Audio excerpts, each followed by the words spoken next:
నమస్తే, welcome to TV 786. మైనార్టీల సంక్షేమమే మా లక్ష్యం. వాల్మీకి జయంతి సందర్భంగా సీఎం క్యాంప్ కార్యాలయంలో చిత్రపటానికి పూలమాల వేసిన ముఖ్యమంత్రి చంద్రబాబు నాయుడు గారు.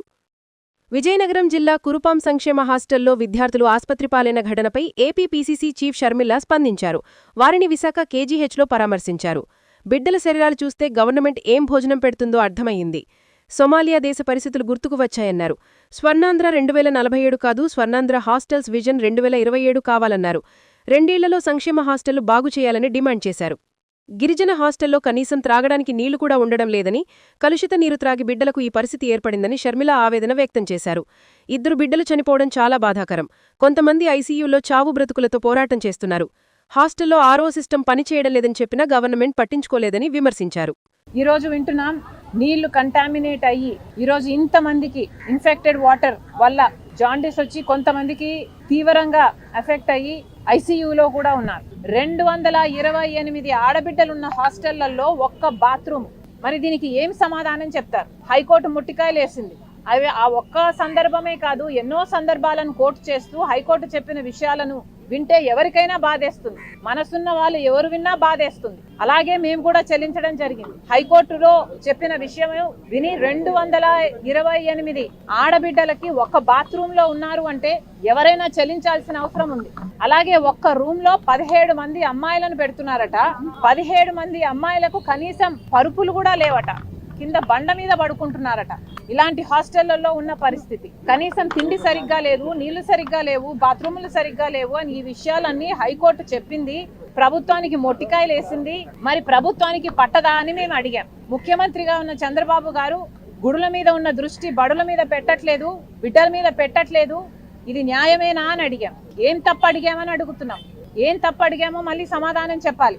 అసలు వ్యక్తిగతంగా ప్రతి మతాన్ని, ప్రతి కులాన్ని సమానంగా గౌరవించే సంస్కారం మాకుంది.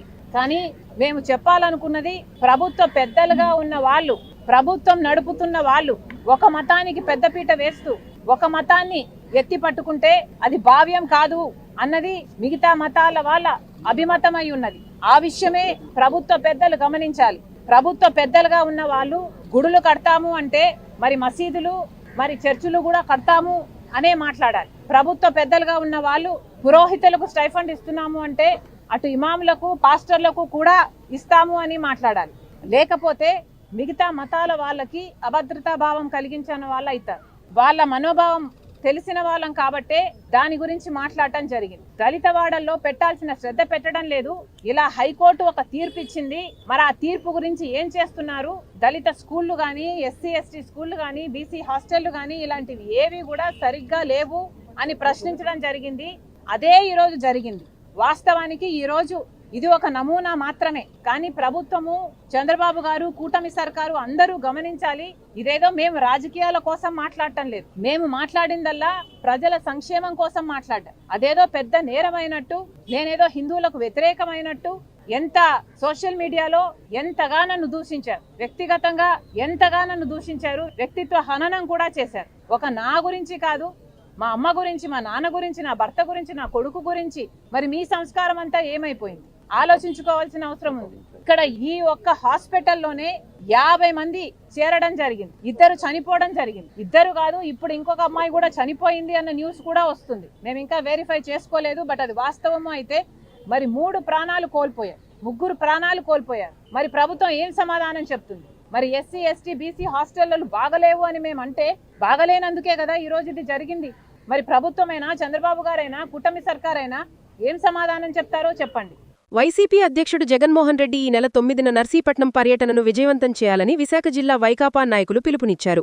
జిల్లా పార్టీ కార్యాలయంలో జరిగిన సమీక్షా సమావేశంలో జిల్లా పార్టీ అధ్యక్షుడు కెకే రాజు అధ్యక్షతన వహించగా మాజీ మంత్రి గుడివాడ అమర్నాథ్ పాల్గొన్నారు. ఈ సందర్భంగా నాయకులు మాట్లాడుతూ కూటమి ప్రభుత్వం ఉత్తరాంధ్రకు అన్యాయం చేస్తోందని, ముఖ్యంగా విశాఖ స్టీల్ ప్లాంట్ ప్రైవేటీకరణ, ఆంధ్ర యూనివర్సిటీలో మౌలిక వసతుల లేమిపై ఆందోళన వ్యక్తం చేశారు. ఏకపక్ష నిర్ణయాలతో ప్రజలను మోసగించే తీరు, ఎన్నికల ముందు జగన్మోహన్ రెడ్డి గారు అమలు చేస్తున్న అన్ని సంక్షేమ పథకాలను కూడా అమలు చేస్తూ, అవి కాకుండా సూపర్ 6 అని, సూపర్ 7 అమలు చేస్తామని చెప్పిన తర్వాత ఈరోజు ఆ వాగ్దానాలను కూడా విస్మరించి దాని గురించి ఎవరన్నా ప్రశ్నిస్తే తప్పుడు కేసులతో, తప్పుడు ఒత్తిళ్లు తీసుకొచ్చి నిరంకుశ ధోరణిలో వాటిని కంట్రోల్ చేసే పరిస్థితులు ఉన్నాయి. దాన్ని దృష్టిలో పెట్టుకుని జగన్మోహన్ రెడ్డి గారి ఆదేశాల మేరకు కూటమి ప్రభుత్వం అధికారంలోకి వచ్చి సంవత్సర కాలం పూర్తి చేసుకున్న సందర్భంగా మనం మొట్టమొదటిసారి వెన్నుపోటు దినం పేరుతో కార్యక్రమం చేపట్టాం. వెన్నుపోటు దినం దగ్గర నుంచి ఈ మధ్యకాలంలో మనం చేసిన బాబు షూరిటీ మోసం గ్యారంటీ కార్యక్రమం కావచ్చు, యువత పోరు కావచ్చు, నిరుద్యోగ యువత పోరు కావచ్చు, యూరియా గురించి ఈ కార్యక్రమాలన్నీ మనం చేసిన తర్వాత ఈ కూటమి ప్రభుత్వం దిగి వచ్చి ప్రజల పక్షాన ప్రజలను చైతన్యపరిచి మనం పోరాటం చేస్తున్నాం కాబట్టి ఈరోజు కొన్ని కార్యక్రమాలు చేయడం జరిగింది. దానివల్ల ప్రజల్లో కూడా వైఎస్ఆర్ కాంగ్రెస్ పార్టీ ప్రతిష్ట పెరిగింది. అధికారం ఉన్నా లేకపోయినా జగన్మోహన్ రెడ్డి గారు ఆదేశాల మేరకు జగన్మోహన్ రెడ్డి గారు వైఎస్ఆర్ కాంగ్రెస్ పార్టీ శ్రేణులు కూడా ప్రజల పక్షాన పోరాటం చేస్తున్నాయని ప్రజల్లో కూడా మనకు గుర్తింపు వచ్చింది. కాబట్టి భవిష్యత్తులో కూడా ఏ విధంగా ప్రజా సమస్యలపై పోరాటం చేయాలనేది వైఎస్ జగన్మోహన్ రెడ్డి గారు రోడ్డు మీదకి వస్తున్నాడు, ఆయన ప్రజా సమస్యల మీద పోరాటానికి రోడ్డు ఎక్కుతున్నాడు అంటే ఎంతమంది వస్తున్నారు అనేటువంటిది మీ ఊహకు వదిలేస్తున్నామని చెప్పడం జరిగింది. అయినప్పటికీ తగు జాగ్రత్తలు, తగు సూచనలు, మనం కూడా కొన్ని భద్రతా ప్రమాణాలను పాటించాల్సినటువంటి బాధ్యత పార్టీ నాయకత్వంగా మన మీద కూడా ఉంది. ఇది ఆషామాషి విషయం కాదు. ఎందుకంటే విశాఖపట్నంలో దిగి మాకవరపాలెం వెళ్ళాలంటే దాదాపు 60 కిలోమీటర్లు. సామాన్యంగా మామూలుగా మనం వెళ్ళినప్పుడు దాదాపు 1.5-2 గంటలు పడుతుంది నర్సీపట్నం వెళ్ళాలంటే. అటువంటి జగన్మోహన్ రెడ్డి గారు వచ్చినప్పుడు అనేక సమస్యలు రోడ్ల మీద వచ్చినటువంటి ప్రజలు కానీ కార్యకర్తలు కానీ ఎక్కడికక్కడ వారిని ఆపి వారి తాలూకు సమస్యలు చెప్పుకునేటువంటి అవకాశం ఉంటుంది. కాబట్టి కాస్త సమయం పట్టేటువంటి అవకాశం ఉంటుంది. ఎక్కడికక్కడ మనం కూడా స్వాగతించాల్సినటువంటి బాధ్యత కూడా ఆయా నియోజకవర్గాల్లో ఉన్నటువంటి నాయకత్వం మీద కూడా ఉంది. ఎందుకంటే విశాఖపట్నం ఎయిర్పోర్ట్ అంటే వెస్ట్ కాన్స్టిట్యున్సీ, తర్వాత గాజువాక, తర్వాత పెందుర్తి, అనకాపల్లి, యలమంచిలి, నర్సీపట్నం. సో దగ్గర 6-7 నియోజకవర్గాలు మనం దాటి వెళ్లాల్సినటువంటి పరిస్థితి ఉంటుంది. కాబట్టి ఎయిర్పోర్ట్ ఫస్ట్ విశాఖపట్నం ఎయిర్పోర్ట్లో ల్యాండ్ అవుతారు. కాబట్టి సహజంగా విశాఖపట్నం పట్టణంలో నగరంలో ఉన్నటువంటి 4 కాన్స్టిట్యున్సీ గాజువాక నియోజకవర్గం హెడ్ క్వార్టర్లో వారు రిసీవ్ చేసుకుంటారు. కాబట్టి సౌత్ కానీ, నార్త్ కానీ, ఈస్ట్, అలాగే వెస్ట్లో ఒక పార్టు, భీమిలి కాన్స్టిట్యున్సీలు విశాఖపట్నం జిల్లాకు సంబంధించినటువంటి ఈ కాన్స్టిట్యున్సీకి సంబంధించినటువంటి నాయకత్వం అంతా కూడా ఎయిర్పోర్ట్కి వచ్చి వారిని సాధారణంగా స్వాగతం పలకాలనేటువంటిది పార్టీ తాలూకా ఆలోచన. మిగిలినటువంటి విషయాలు పార్టీ అధ్యక్షులు వారు 1-to-1 పార్టీ సమన్వయకర్తలతో మాట్లాడినప్పుడు కూడా చెప్తారు. సో ఇంకా దారి పొడుగునా ఎప్పుడు ఎక్కడ ఎవరు ఆపుతారు, ఎవరు వారి సమస్యలు చెప్పుకుంటారు అనేటువంటిది స్థానికంగా సహజంగా మనం గాజువాక మీద నుంచి వెళ్తుంటాం. కాబట్టి స్టీల్ ప్లాంట్ ఒక ప్రధానమైనటువంటి జంక్షన్ ఉంది. స్టీల్ ప్లాంట్ ఈరోజు రాష్ట్ర వ్యాప్తంగా, దేశవ్యాప్తంగా చర్చ జరుగుతున్నటువంటి అంశం. మనం పార్టీ ప్రభుత్వంలో ఉన్నప్పటి నుంచి జగన్మోహన్ రెడ్డి గారు ముఖ్యమంత్రిగా ఉన్నప్పుడు ఏదైతే విధానం తీసుకున్నామో నేటికి కూడా మన పార్టీ విధానం స్టీల్ ప్లాంట్ విషయంలో అదే విధానం తప్ప మార్పు లేదు. మనం అధికారంలో ఉన్నా అధికారంలో లేకపోయినా స్టీల్ ప్లాంట్ ప్రైవేటీకరణ విషయంలో కేంద్ర ప్రభుత్వం తీసుకున్నటువంటి నిర్ణయాన్ని మనం వ్యతిరేకిస్తూ ఉన్నాం. ప్రైవేటీకరణ జరగడానికి వీల్లేదు అనేటువంటిది వైఎస్ఆర్ కాంగ్రెస్ పార్టీ విధానం అనేటువంటి విషయాన్ని కూడా ఈ సందర్భంగా తెలియజేస్తా ఉన్నాం. 56 పోలవరం ప్రాజెక్ట్ నిర్మాణంపై అసత్యాలు వానే వాస్తవాలు రాష్ట్ర ప్రజలకు తెలియజేయండి. ప్రభుత్వాన్ని డిమాండ్ చేసిన APCC vice president Kolanukonda Shivaji, Vijayawada. గత 4-5 రోజులుగా పోలవరం ప్రాజెక్టును 2027 పుష్కరాలలోపు అని కొందరు, డిసెంబర్లోపు అని కొందరు కూటమి నేతలు చేస్తున్న ప్రకటనలపై రాష్ట్ర ప్రజలు అయోమయానికి గురవుతున్నారని ఏపీపీసీసీ రాష్ట్ర ఉపాధ్యక్షుడు కొలనుకొండ శివాజీ విమర్శించారు. పోలవరం ప్రాజెక్టును ఎంత ఎత్తు నిర్మిస్తున్నారో, R&R ప్యాకేజ్కి ఎన్ని నిధులు అవసరమవుతాయో వాస్తవాలు రాష్ట్ర ప్రజలకు తెలియజేయాలని కోరారు. ప్రాజెక్టు నిర్మించాల్సిన ఎత్తు 45.72 మీటర్స్ కాగా ప్రభుత్వం 41.15 మీటర్స్ తగ్గిస్తున్నారని విమర్శించారు. 45.72 మీటర్స్ ఎత్తులో కడితేనే పోలవరం ప్రాజెక్టు యొక్క ఫలితాలు రాష్ట్ర ప్రజలకు దోహదం పడతాయని అన్నారు. ప్రాజెక్టును బ్యారేజీ కింద మార్చి నిర్మిస్తే చరిత్ర మిమ్మల్ని క్షమించదని శివాజీ హెచ్చరించారు. కొత్త విషయాలు తెర మీద తీసుకురావడంలో తెలుగుదేశం ప్రభుత్వం అలాగే గౌరవ ముఖ్యమంత్రి గారు సిద్ధార్థులు ఇందులో అపారమైన పాండిత్యం, ప్రావీణ్యం సంపాదించారు. ఇప్పుడు గత 3-4 రోజుల నుంచి కూడా పోలవరం 27 మార్చి కల్లా లేదా పుష్కరాల కల్లా దీన్ని పూర్తి చేస్తామని చెప్పి చాలా గొప్పలో డంకా బగాయించి చెప్పుకుంటా ఉన్నారు. అయ్యా నిమ్మల రామానాయుడు గారు, చంద్రబాబు నాయుడు గారు, కేంద్ర జలశక్తి శాఖ మంత్రి షెకావత్ గారు మీకు సరిగ్గా కాంగ్రెస్ పార్టీ 1-2 ప్రశ్నలు సూటిగా అడగదలుచుకుంది.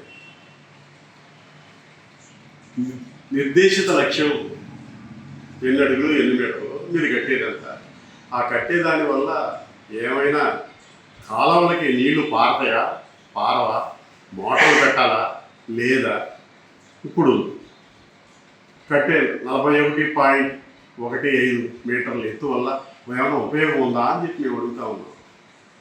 కేవలం R&R ప్యాకేజీ ఇవ్వలేక కేంద్రం దగ్గర R&R ప్యాకేజీ వద్దు అని చెప్పి రిటర్న్గా కంప్లైంట్ చేసి ఇప్పుడు 45.72 మీటర్ల ఎత్తుతో మేము తర్వాత కడతామంటాము. ఇది నమ్మశక్యం కాదు. ఇది 45.72 మీటర్ల ఎత్తు అంటే దాదాపు 25,000 నుంచి 30,000 కోట్ల రూపాయలు దీనికి R&R ప్యాకేజీ ఖర్చు ఇది ఉంది. అందుకని చెప్పి దాన్ని అటకెక్కించడం కోసం 41.15కి మాత్రమే పరిమితం అవడం కోసం ఆడుతున్న పూర్తి చేసామని చెప్తున్న కుట్రలో భాగమే తప్ప ఇంకొకటి కాదు.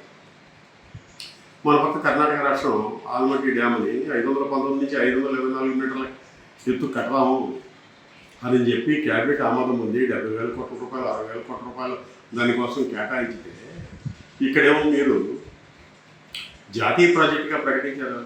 ఆల్మట్టి ప్రాజెక్టు జాతీయ ప్రాజెక్టు కాదే. మీరు ఎందుకని వెనకడుగేస్తా ఉన్నారు? అసలు ఈ పాపం ఎవరిది? మీది, వైకాపాది.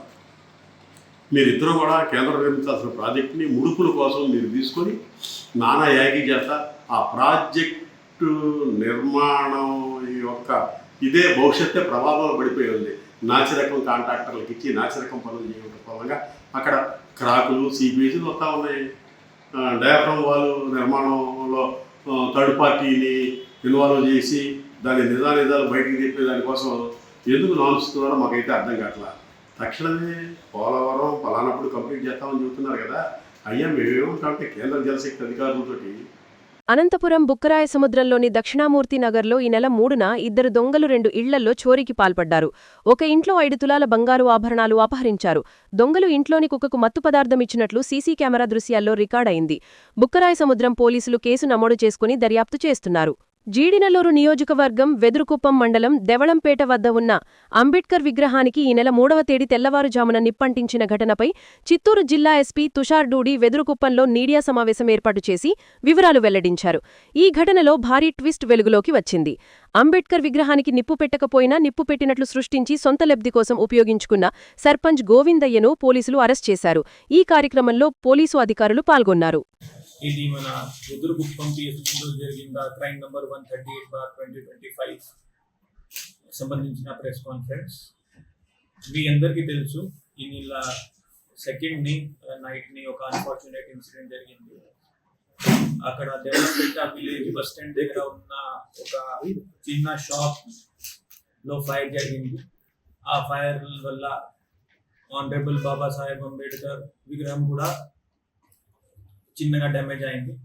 తర్వాత ఎర్లీ మార్నింగ్ అక్కడ మేము కూడా రీచ్ అయ్యాము. నేను కూడా వెళ్ళాను. అక్కడ అంత పరిస్థితి కంట్రోల్ చేసిన తర్వాత కేసు రిజిస్టర్ చేయడం జరిగింది.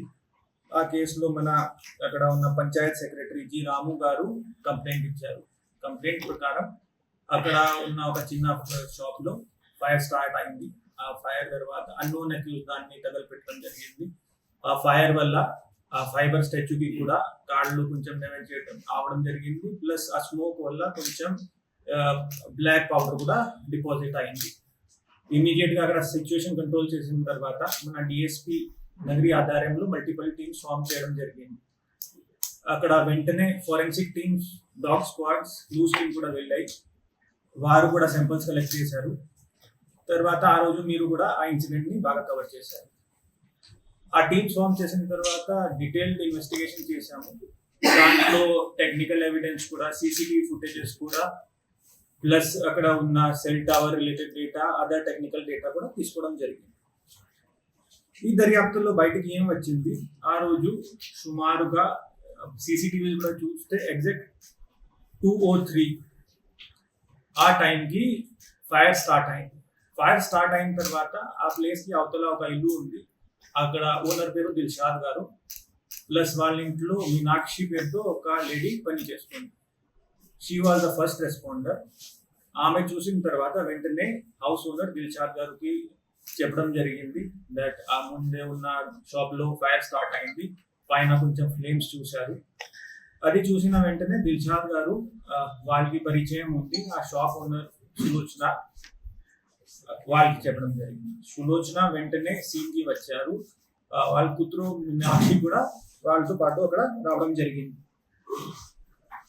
ఈ సీక్వెన్స్ లో మేము ఆల్రెడీ 11-12 విట్నెసెస్ ని కూడా ఎగ్జామిన్ చేసాము. ఆ రోజు ఏ వెహికల్స్ పోయాయి, ఎవరెవరు అక్కడ ఉన్నారు, అది అంతా కూడా చూడడం జరిగింది. తర్వాత మేము మీనాక్షితో మాట్లాడినప్పుడు మన ఇన్వెస్టిగేషన్ టీం కొంచెం క్వశ్చన్స్ అడిగారు. దాంట్లో ప్రాథమికంగా అమ్మ మీ షాప్ లో ఫైర్ జరిగింది, మీరు వెంటనే పోలీస్కి కూడా చెప్పలేదు, ఫైర్ డిపార్ట్మెంట్ ని కూడా పిలవలేదు, చాలా డిలే అయింది, మేబీ మీరు అర్లీగా చెప్పేసి we could have help you in a better way. Kurnool Kodumur పట్టణంలో సోమవారం ఎస్ఐ ఎర్రిస్వామి నేతృత్వంలో పోలీసులు బాణాసంచా గోదాములపై దాడులు నిర్వహించారు. కొత్త బస్టాండ్ సమీపంలో అనుమతులు లేకుండా నిల్వ ఉంచిన సుమారు ₹4 లక్షల విలువైన బాణాసంచాను స్వాధీనం చేసుకున్నారు.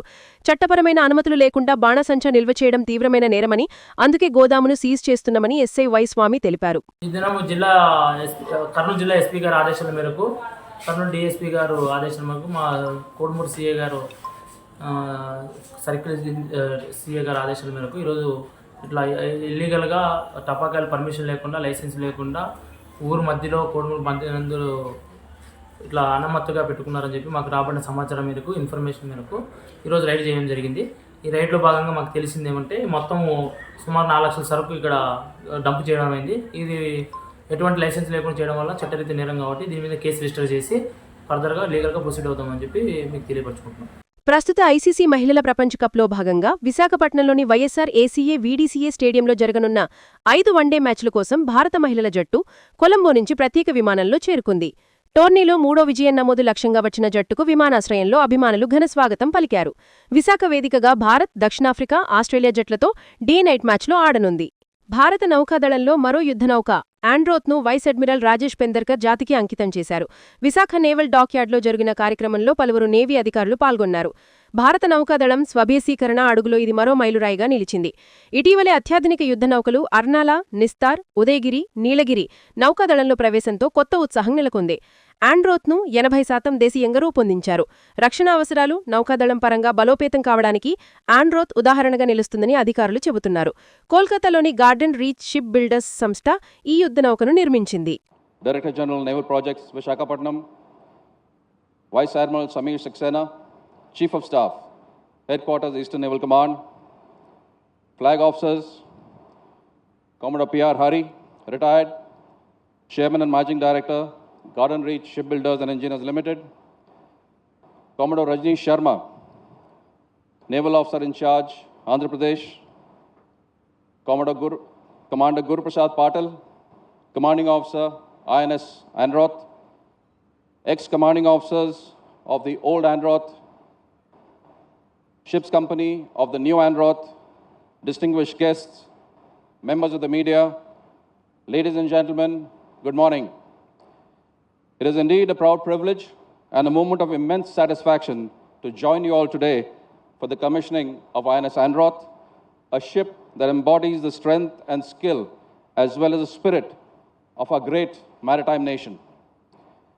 Every commissioning marks not just the arrival of a new warship, but the continuation of a living tradition, one that binds generations of sailors and visionaries who have devoted their lives to building and serving a navy of pride, purpose, and professionalism. Many amongst those present today, especially the proud former commanding officers of the erstwhile Androth, will recall the indelible mark left by the predecessor. That ship served the nation with distinction, and her officers and crew set high standards of seamanship, courage, and camaraderie. I'm especially delighted to see so many of those veterans with us today. Your presence connects the proud past of Androth with the bright future that awaits her successor. On behalf of the Indian Navy, I extend my warm regards and gratitude to each one of you for gracing the occasion and for the enduring inspiration that you continue to provide. The ship's name, drawn from the picturesque island of Androth in the Lakshadweep archipelago, is both apt and evocative. Just as the island stands strong and serene amidst the sea, so too will this ship stand firm, resilient, alert, and steadfast in duty. The commissioning of the new Androth is not just a ceremonial event, it is a milestone in our nation's march towards Atmanirbharta and defense production. Over the past decade, the Indian Navy has embarked on an extraordinary journey of maritime capability enhancement, launching an impressive array of state-of-the-art platforms that have been indigenously designed and built in our shipyards. From the aircraft carrier Vikrant to the powerful Project 15 Bravo destroyers of the Visakhapatnam class and the versatile Project 17 Alpha Nilgiri class frigates. And now, this swift, shallow water ASW craft. It is evident that we are steadily and purposefully shaping a balanced, modern, and self-reliant naval force, one that is truly capable of safeguarding India's maritime interests with strength and confidence. Andhra Pradesh రాష్ట్రం అనంతపురం జిల్లా ఉరవకొండలో Nizamuddin jewelleries షాప్లో ఓ మహిళ ఘరానా మోసానికి పాల్పడింది. కూతురి పెళ్లి కోసం పాత బంగారాన్ని మార్చుకోవడానికి వచ్చి తన వద్ద ఉన్న బంగారు చైన్ను షాప్ యజమానికి ఇచ్చింది. ఆయన ఆ చైన్ను పరీక్షించి ఆమెకు కావాల్సిన కమ్మలు ఇచ్చాడు. ఆ తర్వాత డబ్బులు తీసుకునే సమయంలో యజమానిని మాటలతో బురిడీ కొట్టించి తన వద్ద ఉన్న నకిలీ చైన్ను ఇచ్చి వెళ్లిపోయింది. యజమాని పోలీసులకు ఫిర్యాదు చేశాడు. బైక్ దొంగ అరెస్ట్, 50 బైకులు స్వాధీనం. గుంటూరు కొత్తపేట పోలీసులు అంతర్జిల్లా బైకుల దొంగను అరెస్ట్ చేశారు. గుంటూరు జిల్లా ఎస్పీ వకుల్ జిందాల్ మాట్లాడుతూ, పల్నాడు జిల్లా గురజాల మండలం మాడుగుల గ్రామానికి చెందిన అంతర్జిల్లా బైకుల దొంగ బొప్పూరి మల్లికార్జునరావును అరెస్ట్ చేశాం. నిందితుడి వద్ద నుండి 50 బైకులు స్వాధీనం చేసుకున్నాం. స్వాధీనం చేసుకున్న బైకుల విలువ ₹25 లక్షలు ఉంటుందని అన్నారు. మద్యానికి బానిసై నిందితుడు భార్యకు దూరంగా గుంటూరులో నివాసం ఉంటున్నాడు. రైల్వే స్టేషన్ ఏరియాలోని మడత మంచాల లాడ్జిలో పనిచేసుకుంటూ జీవనం కొనసాగిస్తున్నాడు. 2024 నుండి గుంటూరు, దాచిపల్లి, మాచర్ల, పిడుగురాళ్ల ప్రాంతాల్లో బైక్ దొంగతనాలు చేశాడు.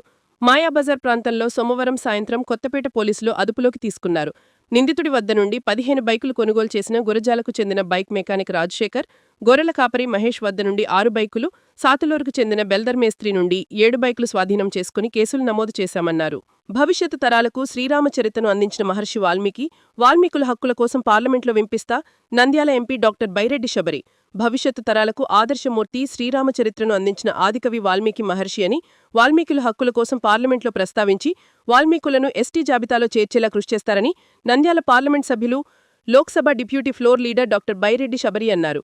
మంగళవారం శ్రీశైలం మండలం సున్నిపెంట గ్రామం పోలేరమ్మ గుడి సమీపంలో మండల వాల్మీకి సంఘం సెక్రటరీ నల్లబోతుల మల్లికార్జున ఆధ్వర్యంలో వాల్మీకి మహర్షి జయంతి వేడుకలు ఘనంగా జరిగాయి. ముఖ్య అతిథిగా పాల్గొన్న ఎంపీ ఆదికవి వాల్మీకి చిత్రపటానికి పూలమాలలు వేశారు. 10 కోట్లు ఎగ్గొట్టిన వడ్డీ వ్యాపారి ఇంటిపై బాధితుల దాడి. నల్గొండ జిల్లా పెద్ద అడిసర్రిపల్లి మండలంలోని పడమటి తండాలో ఇటీవల అధిక వడ్డీల ఆశచూపి బాధితులకు మొండిచేయి చూపించి 10 కోట్ల మేర ఎగ్గొట్టి తిరుగుతున్న బాలాజీ నాయక్ అనే వడ్డీ వ్యాపారి ఇంటిపై బాధితులు దాడికి దిగారు. ఫర్నిచర్ ధ్వంసం చేసి తగలబెట్టారు. బాలాజీ నాయక్ ఐపీ పెట్టి కోర్టుకు పోయి 300 మందికి డబ్బులివ్వకుండా తప్పించుకుని తిరుగుతున్నాడు. మంగళవారం ఉదయం పెద్ద ఎత్తున బాధితులు తరలివచ్చి బాలాజీ నాయక్ ఇంటిపై దాడి చేశారు. ఇవి ఇప్పుడు అప్డేట్స్. మరిన్ని అప్డేట్స్ కోసం స్టే ట్యూన్డ్ విత్ TV786.